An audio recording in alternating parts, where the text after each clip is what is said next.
Kegiatan LKBH Belitung yang diadakan di Desa Kacang Butor, Kecamatan Badau, Kabupaten Belitung.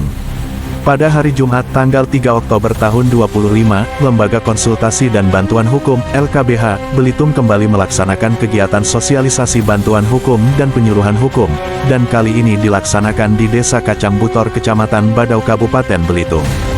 Kegiatan yang dikhususkan untuk masyarakat tidak mampu di Desa Kacang Butor ini mengusung materi sosialisasi Undang-Undang Nomor 16 Tahun 2011 tentang bantuan hukum, aspek hukum kehutanan, dan akibat hukum perkawinan tidak tercatat. Adapun materi tersebut diharapkan bermanfaat untuk warga masyarakat Desa Kacang Butor yang diundang untuk mengikuti acara sosialisasi bantuan hukum dan penyuluhan hukum. Dalam acara tersebut juga dihadiri Babin Kamtibmas Desa Kacang Butor dari Polsek Badau Aibtu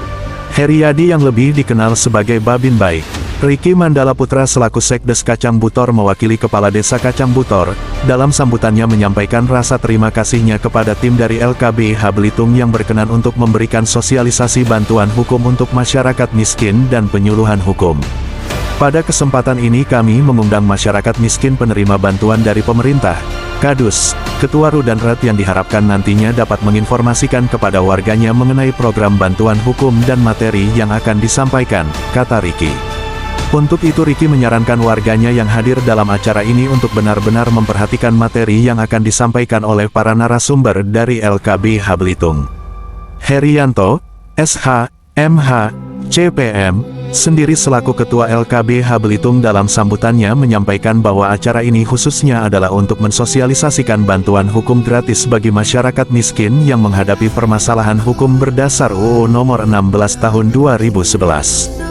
Dengan adanya UU bantuan hukum ini menegaskan bahwa negara hadir untuk memenuhi hak-hak konstitusional warga negaranya khususnya masyarakat miskin yang berhadapan dengan hukum untuk mendapatkan jaminan perlindungan dan bantuan hukum melalui organisasi bantuan hukum terakreditasi berdasar undang-undang, jelas Herianto dalam sambutannya.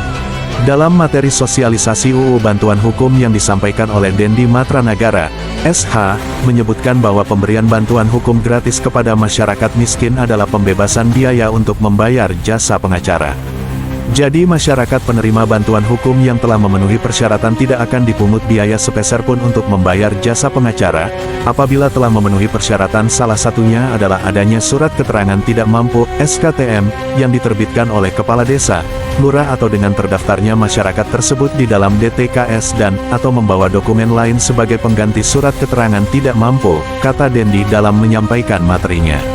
Pada materi kedua yang disampaikan oleh Dr. Rio Sufriyatna, SH, MHKes, tentang aspek hukum kehutanan, menerangkan mengenai kegiatan apa saja yang dilarang untuk dilakukan di dalam kawasan hutan, salah satunya yaitu terkait dengan pembakaran hutan baik itu secara sengaja maupun tidak disengaja kelalaian karena terdapat sanksi pidana yang diatur di dalam Undang-Undang tentang Kehutanan mengenai pembakaran hutan, dan larangan-larangan lainnya yang berdampak pada ancaman sanksi pidana.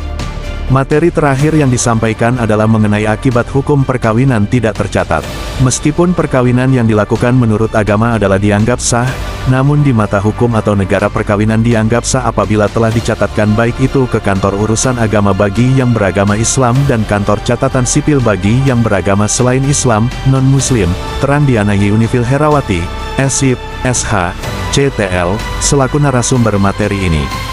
Lebih lanjut Diana menerangkan mengenai dampak dari perkawinan yang tidak dicatatkan yaitu negara tidak dapat memberikan perlindungan hukum terkait dengan data kependudukan anak hasil dari perkawinan yang tidak tercatat, kemudian apabila terjadi perceraian maka akan kesulitan dalam hal urusan harta bersama, waris, dan hak-hak lain yang timbul dari sebuah perkawinan. Antusias peserta sosialisasi dan penyuluhan hukum tampak saat session tanya-jawab, baik itu pertanyaan mengenai bantuan hukum, aspek hukum kehutanan, dan akibat hukum perkawinan tidak tercatat. Selaku pelaksana kegiatan sosialisasi bantuan hukum dan penyuluhan hukum, Herianto berharap kegiatan seperti ini bisa terus dilaksanakan hingga menjangkau ke seluruh desa yang ada di wilayah Kabupaten Belitung maupun Belitung Timur karena sedikit banyak diharapkan dapat menjadi filter terjadinya tindak pidana di lingkungan masyarakat. Dengan sosialisasi dan penyuluhan hukum ini setidak-tidaknya bisa menjadi upaya preventif pencegahan atas terjadinya tindak pidana oleh masyarakat karena masyarakat telah tahu apa yang boleh dilakukan dan apa yang dilarang di dalam aturan-aturan perundangan, jelas Herianto.